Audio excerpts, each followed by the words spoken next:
झुग्गी झोपड़ियों में रहने वाला व्यक्ति सुप्रीम कोर्ट का जज बन सकता है। ये कहने वाला व्यक्ति अब देश का अगला सीजीआई यानी मुख्य न्यायाधीश होगा। जी हाँ, हम बात कर रहे हैं देश के अगले न्यायाधीश जस्टिस बी.आर. गवई के बारे में। Justice B R. गवई न्यायाधीश संजीव खन्ना के बाद अगले देश के न्यायाधीश होंगे। उन्होंने ही एक बार कहा था कि झुग्गी झोपड़ियों से पढ़कर निकलने वाला व्यक्ति सुप्रीम कोर्ट का जज बन सकता है। बता दें कि मौजूदा न्यायाधीश संजीव खन्ना ने अपने उत्तराधिकारी के लिए जस्टिस बी.आर. गवई के नाम का प्रस्ताव कानून मंत्रालय को भेजा है।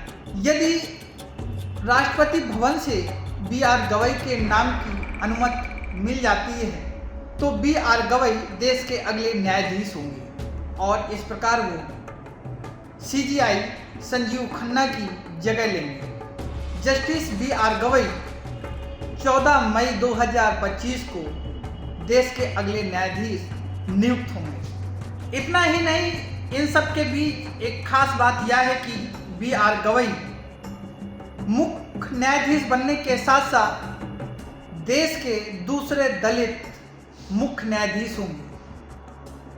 इससे पहले साल 2007 में देश को पहला दलित मुख्य न्यायाधीश मिला था और वो नाम है जस्टिस के.जी. बालाकृष्णन का, जो देश के पहले दलित मुख्य न्यायाधीश बने थे। Justice B R. गवई का कार्यकाल महज 6 महीने का होगा और वह नवंबर 25 में रिटायर हो जाएंगे। Justice B R. गवई का गजब का संयोग है। मई 2019 में वह सुप्रीम कोर्ट के जज नियुक्त हुए थे और अब मई 2025 में वह सुप्रीम कोर्ट के मुख्य न्यायाधीश की शपथ लेंगे। Justice B R. गवई भारत के अगले मुख्य न्यायाधीश होंगे। वह महाराष्ट्र के रहने वाले हैं। मौजूदा न्यायाधीश संजीव खन्ना ने अपने उत्तराधिकारी के रूप में जस्टिस गवई के नाम की सिफारिश कानून मंत्रालय को भेज दी है। कानून मंत्रालय ने परंपरा के अनुसार मौजूदा सीजीआई से उनके उत्तराधिकारी के नाम की सिफारिश मांगी थी, जिसमें उन्होंने जस्टिस बी.आर. गवई के नाम का चयन किया।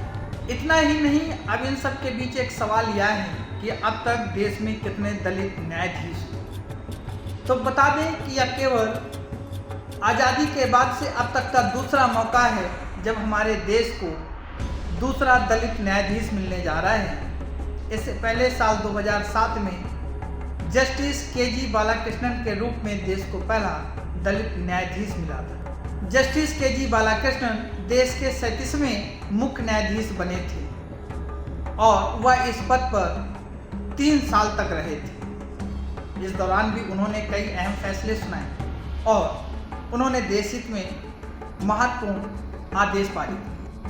बता दें कि बी.आर. गवई ने देश के लिए कुछ अहम फैसलों में अपनी जिम्मेदारी निभाई है। वो चाहे जम्मू कश्मीर में धारा 370, नोटबंदी, बुलडोजर प्रक्रिया, इलेक्टोरल बॉन्ड जैसे कई अहम फैसलों में वह पीठ पर शामिल रहे हैं। इसके साथ ही उन्होंने कोटे के भीतर कोटा यानी अनुसूचित जाति में उपवर्गीकरण वाली पीठ में भी शामिल रहे हैं। इतना ही नहीं, जस्टिस बी.आर. गवई एक राजनीतिक परिवार से ताल्लुक रखे हुए थे। महाराष्ट्र में वह एक दलित परिवार में पैदा हुए।